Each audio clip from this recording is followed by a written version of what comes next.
There is fairy tale advice that keeps most salespeople really poor. And it's the advice that you should be finding and following your passion. You see, millionaires, really successful entrepreneurs do not follow their passion. What they do is they follow proven systems in every single area of their life, especially in sales. Now, after building 8 multi-million-dollar companies, generating over $1 billion in business, I have found that there are very specific time-tested strategies that every single wealthy business owner and every really successful sales pro uses. Now, they may not fully understand what they're doing. They may be unconscious competence, as I've talked about before, where you're just really good at something and you don't even know what you're doing. Or they may have, like me, been very intentional about learning it. But either way, I've been able to deploy these exact sales principles, and I've built all of these companies and all the success using exactly what I'm going to share with you today. Remember, I started with just $200. I was a high school dropout. I failed right after the 10th grade. I didn't even finish the 10th grade. They invited me to leave. My academic career had come to an abrupt end. But here's what I know is if you keep buying into the motivational, BS belief systems about following your passion and, just having a dream and making vision boards and that positive thinking instead of really learning and applying actual business strategies will create wealth, I'm telling you, you are going to waste years chasing your tail while disciplined entrepreneurs who follow these 8 principles that I'm going to give you right now build the empire that your vision board represents. So it's not about just gathering information. It's about applying what you know. Here's the first strategy. And the strategy is this, is that success really does leave clues. That's not just some social idiom. Most entrepreneurs think that what they need to do is gather some more information and then they've got to come up with some creative, chic, trendy, unique sales approach. But I'm going to tell you, every closing technique, every objection handler that you're ever going to need in sales, it already exists. It already exists. Stop trying to be creative. Stop trying to reinvent the wheel. See, I've built my first multi-million-dollar business by studying successful salespeople and just copying exactly what they were doing, copying their tonalities, using pieces of their script, following their process. I didn't waste any time trying to be more creative. I didn't spend any time trying to, go back to the drawing board. And I certainly didn't have the ego to say that, my business was different or that, all these other successful people just didn't understand my industry. If you think about it, sales really is sales. Whether you are leading a lemonade stand or you're selling Bentleys or you're selling insurance contracts, it all boils back down to core fundamentals of understanding what drives somebody else's behavior, understanding the science of human behavior. And that's what each of these strategies I'm going to teach you helps you with. So it starts with this idea that success really does leave clues. And one of the things that I would do is I would keep a journal of just examples and evidence. Whenever I would see something in marketing or see or hear something in a sales meeting or in a B&I meeting or in a chambers meeting, and I saw somebody who was doing something that led to success, I'd write that down. I would keep a journal and I would look at this as my playbook and say, how do I apply this into my business? Maybe I need to adapt the call to action. Maybe I need to adapt the sense of urgency. But I didn't go out and try to reinvent the wheel. See, if you can identify the top performers in your industry, and if you'll just go and ask them, like very openly, hey, I've been following your success, and I would really love to get a few minutes of your time. Ask them directly. Ask them about, tell me, what is your closing ratio? Like, what is your goal when you're going out and you get 100 leads? How many of those leads do you think, in your mind, do you set up and say, okay, I'm going to close this many? What is your follow-up system? What are some of the biggest deals that you've done? What is your strategy when somebody gives you these objections? You know what I found? I found that highly successful people operate on the creative plane and not the competitive plane. Now, I lead and I sell sales training. That's obviously one of the things that I do, but I'm also a content creator. I'm also a public speaker. I have trained more coaches and speakers than anybody else in the history of the world, living or dead. I built the John Maxwell team from the ground up. It became the largest certification and training company in the world. And here's what I can tell you is if you were to go to my Facebook page or any of my marketing, 90% of what I promote is other people's content, other people's work, other people's products and programs. See, I truly did walk into the idea that I learned from Zig Ziglar. It's a success principle, and it left clues. Help enough other people get what they want, and you can always have what you want. That's a principle of success, and I followed it. I didn't try to come up with my own strategy. And you're going to find that highly successful people operate from this creative plane. They're willing to help you. See, there's a big difference between knowing sales techniques and hearing about them. See, you can know a sales technique, or you can just kind of hear it or see it or watch a YouTube. But if you really knew it, if you knew the best techniques, and if you knew the best strategies to the level that you would be able to implement them, you would be closing more deals right now. See, I think what happens is lots of people get what I call informed, right? They gather information and they form it in their mind about what they're going to do one day, and then they get stuck in ideation. They, how can I change this? How can I make this my own? And, what can I do to make this better? How can I make a better, mousetrap? And they spend so much time getting ready, they never go out and create a result. And you have to have a result if you're going to improve a result. You have to be able to implement what you know in order to close more deals right now. Let's look at the second strategy.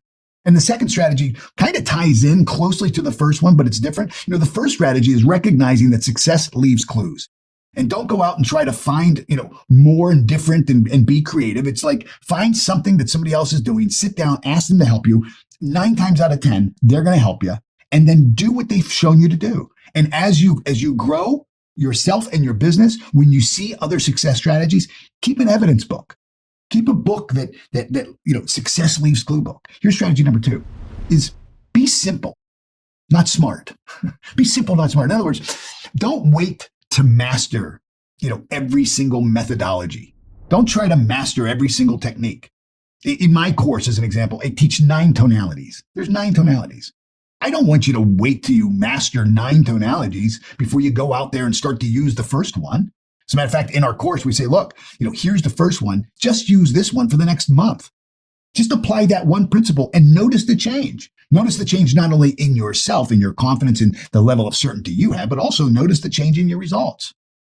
So don't wait to master everything before you go out and you start selling. You'll become an advanced sales scholar who's broke. You may know a lot. You may have mastered anything, but you'll have no results.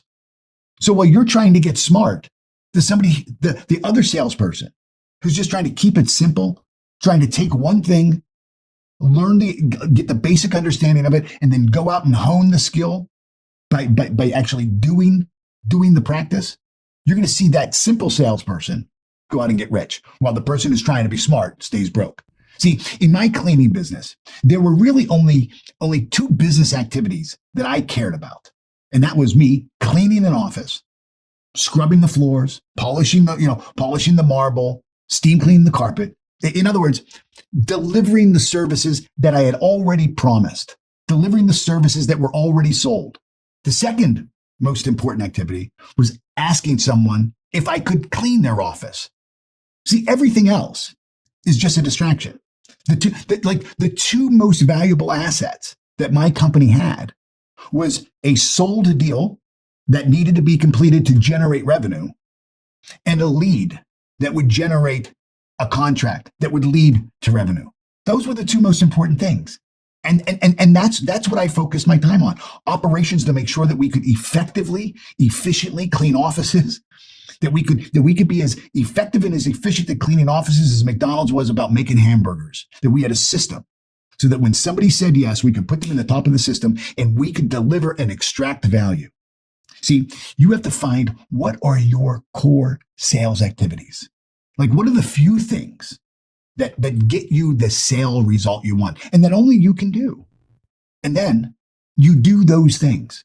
You do those things 1,000 times instead of learning 1,000 different techniques that you're never probably going to use, and certainly you're never going to master. There's simply too much. Again, I think that's the brilliance of our model. The brilliance of the model that I have is it's a very simple, it's 11 steps. Each step has a specific commitment objective and a technique or 2 and a strategy behind it. That's it. See, I can read a prospect's energy in the first 4 seconds. I can tell, I can identify their dominant personality style. I can tell where they're feeling uncertain. I can tell whether I'm coming in to replace somebody because somebody's screwing up or because they're growing and now this is a new decision for them. Because I've been in thousands, do you understand that? Thousands of sales conversations. That's why. Not because I studied theory. Studying theory it isn't what made me a master at being able to understand the driving behavior and motivation behavior for my prospect. It wasn't learning the theory. It was actually going out and interacting with people, getting the success rep, right? You got to get the reps in. If you want to build muscle, it's about doing the reps. It's not about reading the book. You don't build muscle buying protein powder and weights. You don't build muscle by buying a gym membership and getting ready. You build muscle by getting in the gym and doing reps. And it's the same with sales. If you want to build results, you've got to find one or two things. You've got to master those one or two things. And then you've got to go out there and apply what you've learned. So you got to remember that success leaves clues. You've got to focus on keeping it simple. Don't try to be smart. Don't try to be brilliant. Don't try to be a know-it-all. Don't overgratiate yourself because you've been able to read, remember, and repeat and pass a test. No, go get a result. Strategy number 3 is that you have to fight for your best deal. So when a prospect says to you that they need to think about it or that they need to talk to their spouse or whoever, see, that's when they're most uncertain. That's when they're at their highest level of uncertainty. And it's also when they are open to your influence. When they are at their highest point of resistance, that is also when they're at their highest possibility to be influenced. And see, we've got to use that moment strategically. We've got to get them to say, that's right. That's right. We've got to move them off of an objection and move them into what we call in our program a micro agreement, simply by repeating back their exact objection. Jim, I completely understand it. When I'm making decisions like this, I want to run these things by my wife, Holly, too. Let me ask you this. Does that sound like, that's where you're at right now? Yeah, absolutely. Yeah, I need to run it by Michelle. I need to run it by my spouse. What I'm trying to do is I'm trying to shift to the reasonable man tonality to offer alternatives that may give them a lower action threshold.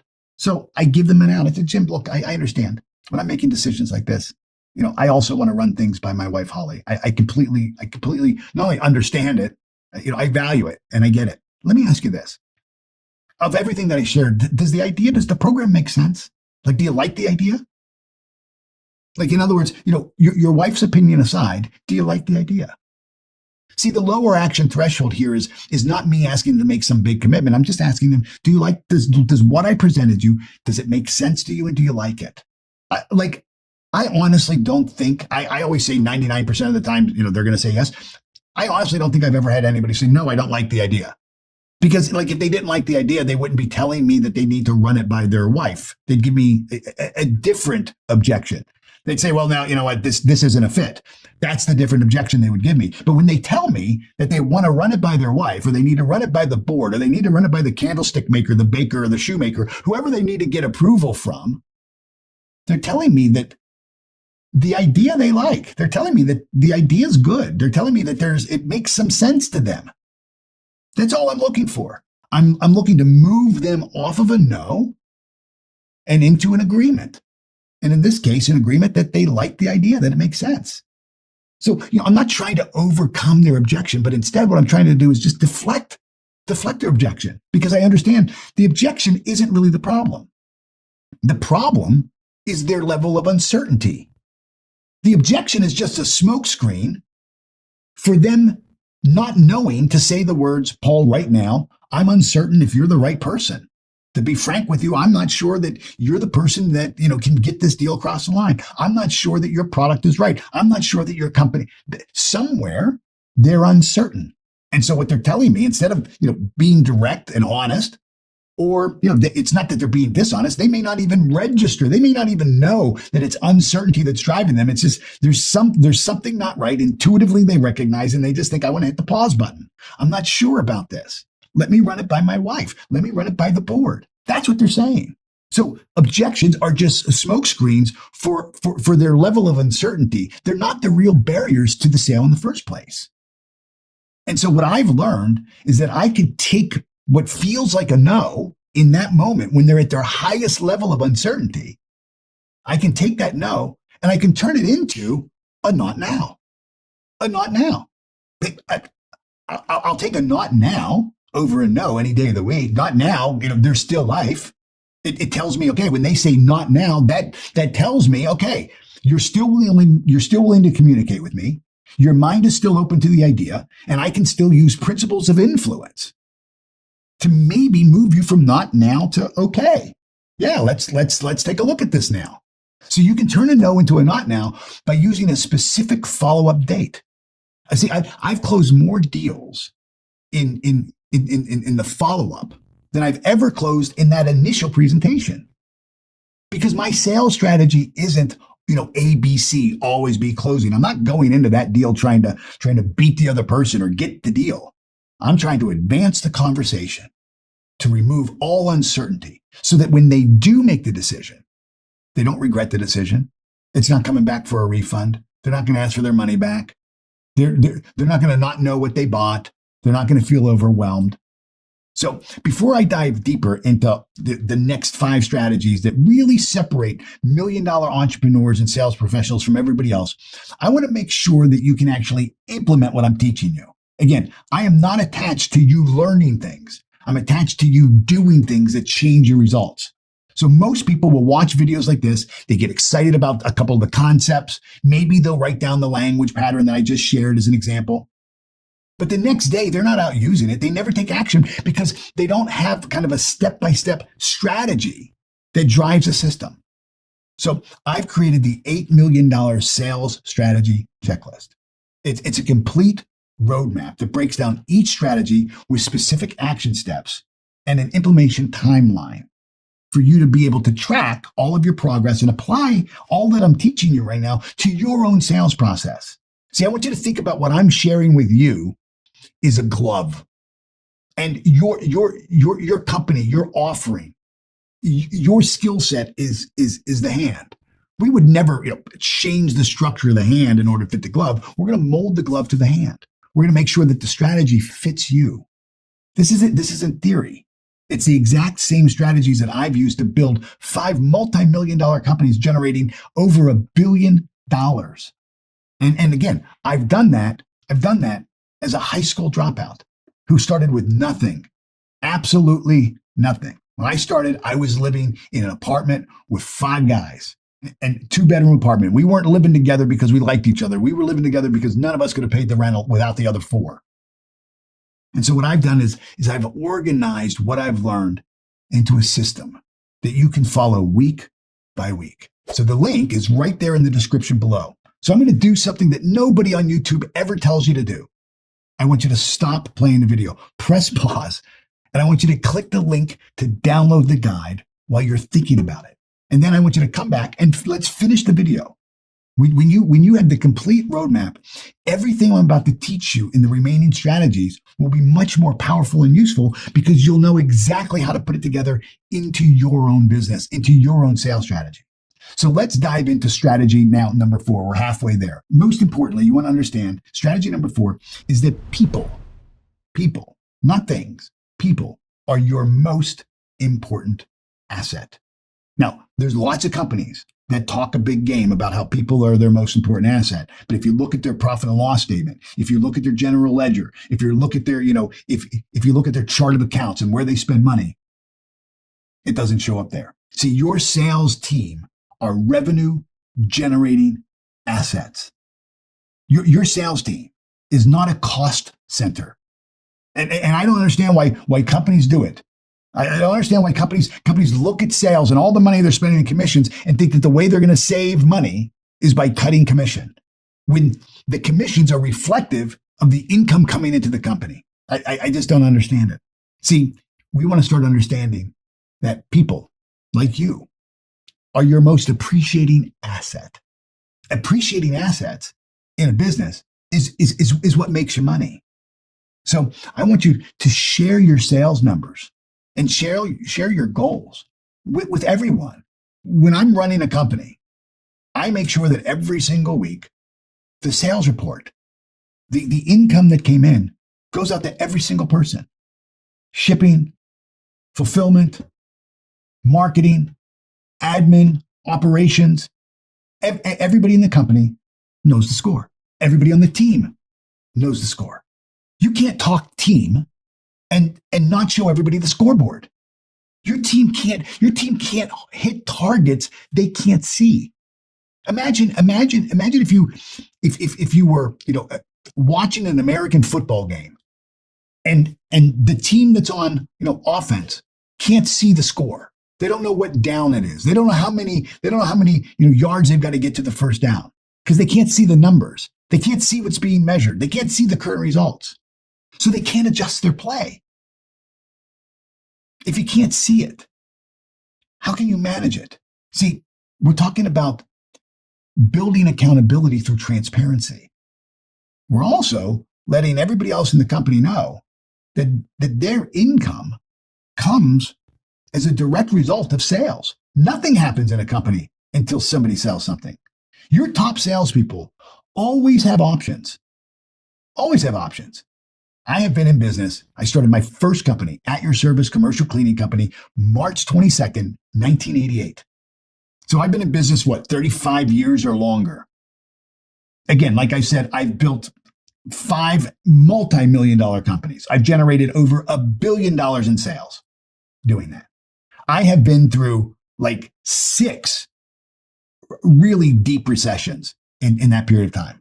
I've been through, 30 or 40, market disruptions, ups and downs. I've been through the 9/11. I've been through the financial crisis. I've been through, pandemics like COVID. I've been through and leading businesses doing all of the biggest and worst things that could happen. And here's what I can tell you. I've never seen a bad market destroy a good salesperson. Your top salespeople will always have options. And I'm telling you what, other companies are always going to be recruiting them. Always going to be recruiting them.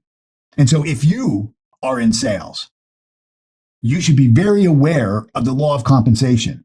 The law of compensation says that the amount of money you make is always in direct proportion for the need for what you do. There will always be a need for a good salesperson. Always. The amount of money you make is always in direct proportion for the need for what you do. We already established there will always be a need for you. If you're a really good salesperson, average salespeople, no. Top performer, yes. And then it's your ability to do it. The need for what you do, and then your ability to do it. If you're average, no way. If you're really good, if you'll get good, if you'll invest time and money in your own growth, yeah. And then the third part is you become irreplaceable. The need for what you do, your ability to do it, and how difficult you are to replace. I've worked with some of the top speakers in the world. Les Brown, John Maxwell, Jack Canfield, Brian Tracy. Every single one of these speakers earn on average $75,000 an hour for a keynote. Now you may be thinking to yourself, nobody's worth $75,000 an hour. Well, they get it. Many of them actually make more than that, $125,000 for a keynote. For a couple of hours, maybe half a day. But think about it. When a company, a major company like Google, Amazon, Microsoft, NVIDIA, CrowdStrike, any one of the big companies, and they're going to fly all their top shareholders and all their top performers and all their top leadership to some 6-star resort. And they're going to have a 2-day convention. And they need somebody on that stage to command, to kind of command the audience's attention, to drive home the theme, to drive culture, to rally the troops, to get everybody on the same page. Do you think they hire just any average speaker? No. They hire the very best speakers they can. And because of that, there's very few of them. There's probably only 10 that command that kind of fee. And they're very difficult to replace. And if you are a salesperson, get really good, become a master at it.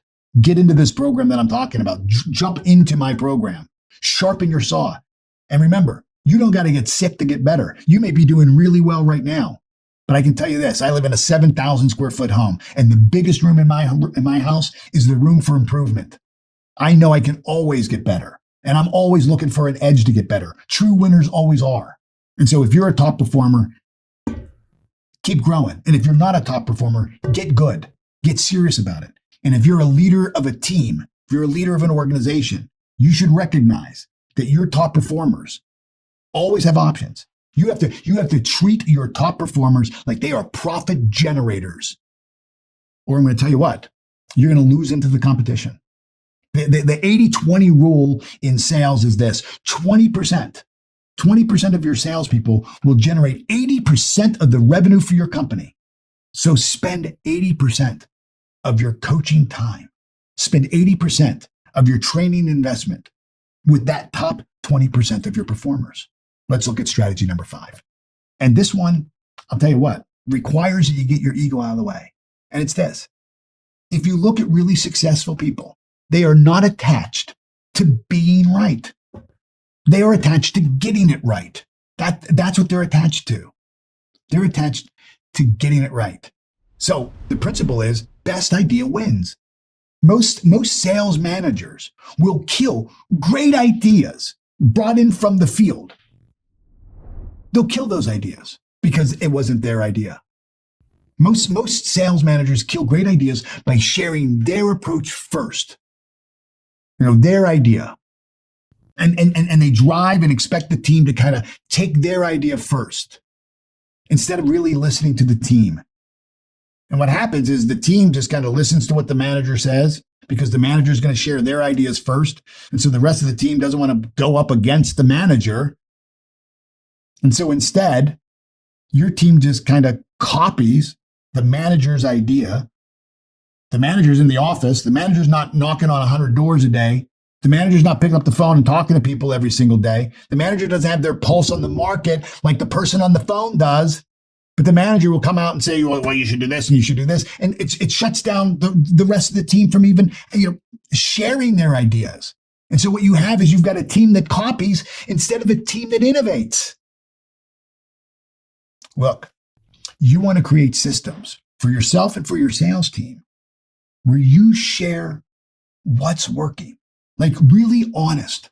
Get a piece of paper, real simple, line, a horizontal line across, vertical line in the middle, left side, what's working, right side, what's not. Like what's working? What are we doing right now that's getting results? And what are we doing right now that's not?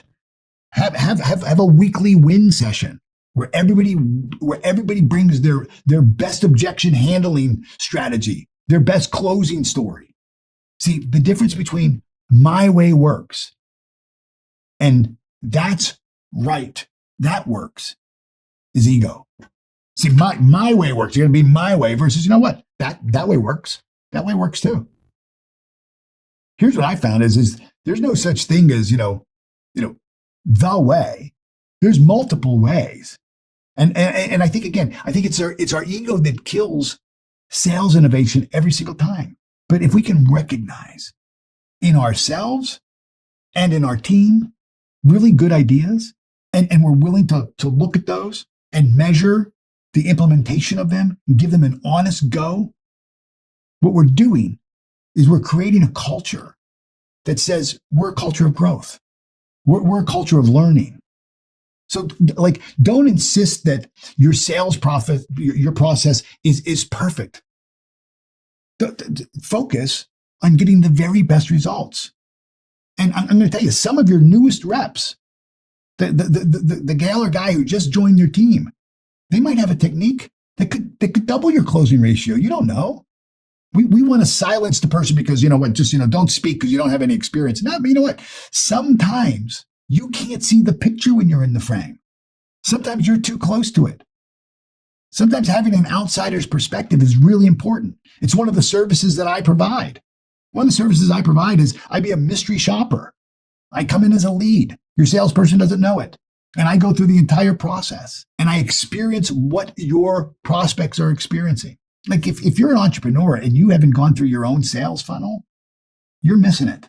And I guarantee you, if today you go through your own sales funnel, there'll be things you want to change. Let's look at strategy number 6. And this one comes right from the book, Think and Grow Rich. And that is that you've got to make decisions quickly. See, your most important job as an entrepreneur is making quick decisions. And like, there's nothing worse when you're leading yourself or other people, when you're ambivalent, when you're wishy-washy, when you're not sure. All that does is create uncertainty. Your most important job is making very quick decisions about pricing, about proposals, about the deal terms. Like, don't make a prospect wait while you're going to check in with them. I had this morning, before recording this video, one of my salespeople texted me, "Hey, Paul, I've got a flooring company. They want to put 2 people through the program for a month. They just want to take a look at it first before they commit to their 25 people. Is it okay if I texted back, why are you even asking? Why are you even asking? Yes, make the deal. Yes, go. Yes, go. It advances it. What's the worst going to happen? These people are going to jump in and go through all my program and steal all my ideas in 30 days and not buy the program? Maybe. Okay. If that happens, it happens. Won't be the first time, won't be the last time, won't break the bank. We're going to be okay. But what's the upside? The upside is these 2 people start to go through the program and say, oh my goodness, this is so good. And they start sharing it with the other people. And the other people are like, oh my goodness, we need all of this. At the end of 30 days, it goes away. And the pain of disconnect forces them to the table and they say, we got to buy it. Or they can't even wait the 30 days. It's like, we want this. We're afraid that the deal you put on the table might go away. We want to get it now. Don't wait for your team to have to check in with. Allow your team and allow yourself to be creative. Find ways to say yes. Find ways to say yes. See, when you make quick decisions, what it does is it builds confidence in your prospect. Firm decisions build trust. Slow decisions, they kill momentum. And weak decisions lose sales. So you've got to give yourself, if you're the solopreneur, you've got to give yourself authority. And if you're leading a team, you've got to give your salespeople authority equal to their responsibility. See, nothing kills deals faster than a sales rep who can't make decisions, who can't answer a decision about price, who can't make a decision about a payment plan. You've got to remove all barriers to entry, and you've got to equip and resource the person who's responsible with bringing income into the company. They've got to have authority. Giving somebody responsibility without authority is my definition of torture. Don't make sales decisions by committee. Prospects want to buy from someone in authority, not someone who needs approval from authority. So you've got to make sure that you really have a structure and a system in place that equips and resources yourself or your sales team with the power to say yes. Number 7. This one is important, and it's suffer in silence. See, your sales team or your wife or your employees should never know about your personal financial pressures or the business struggles. See, when I was leading 100 people in my cleaning business, there were times where clients didn't pay and I got beat out on a contract, or we went in and we did a big marble job, and then after the job, then they wanted to negotiate the price again. There were times where we lost money. I was even embezzled, but I never shared those challenges and struggles with people who had no responsibility or authority to be able to change them. When you start to share your business struggles, your personal struggles with your team, with your prospects, what happens is they begin to sense desperation from you. And then what happens is they start bringing that desperation energy into their sales calls. See, every prospect complaint contains a buying signal. Like in every complaint, in every pushback, in every objection, there's a request. And what we want to do is we want to learn to be able to transmute the objection energy into closing opportunities instead of taking rejection personally. And then being wounded ourselves and then going back to the office and sharing it with everybody else. This is why I think having a coach, having a personal mentor is really important, because you want to seek counsel for all of your kind of sales strategies, financial strategies, business strategies from mentors who are outside of your team. Your people need to know that you're confident, Your people need to know that you are certain about the future of the company. You don't want anybody in your company filled with doubts. You've got to find somebody else, a trusted source that you can sit down and really share, what your hopes and dreams are, as well as what your fears and anxieties are. You've got to be able to share, the ups and the downs of the business with a mentor who understands it, who can guide you, who's not emotionally attached to this. See, there's a difference between coaching through sales obstacles with your team and complaining about different prospects or deals or prospects with your team. And most entrepreneurs, most leaders don't know where that line is. So you've got to stand by the rule, suffer in silence, get yourself a really good mentor and use that person as your thinking partner. Let's look at the last strategy, strategy 8. And this one I think is something that most people miss, because inside of our programming and our mindset, there's this inherent desire for us to be fair. Well, the only way to be fair is to treat everybody the same way. And so this strategy is don't treat everybody the same way. See, you shouldn't spend equal amount of time with all of your prospects. You shouldn't spend an equal amount of time marketing or bonusing prospects or salespeople. See, you should never spend equal time with all of your prospects. You want to qualify hard and fast.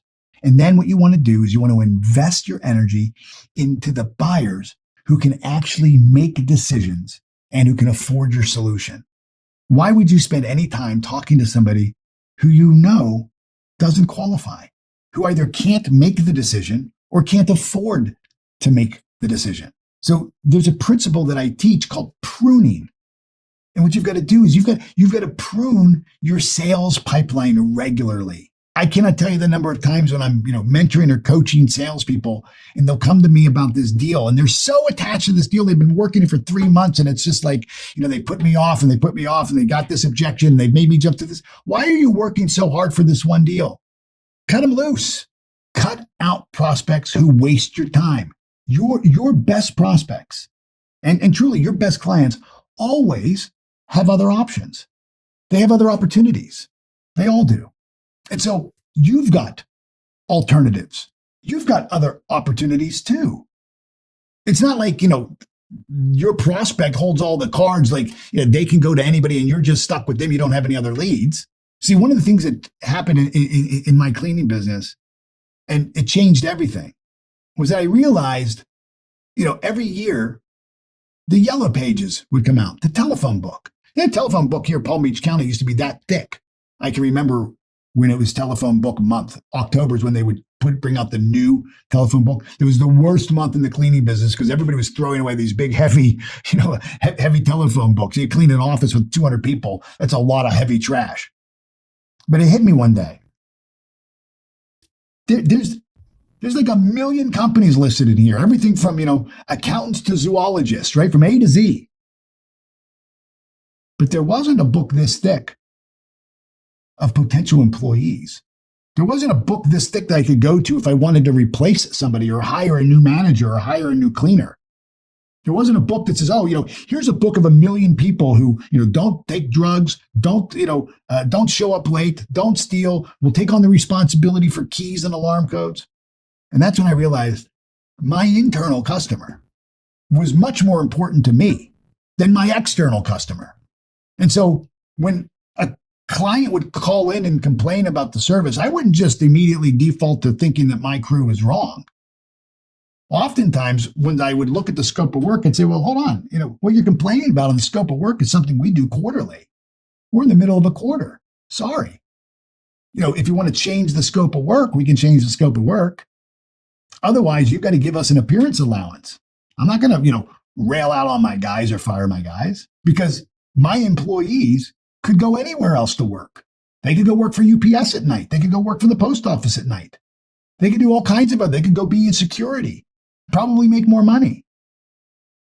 But you've got options too. And so we want to remember that.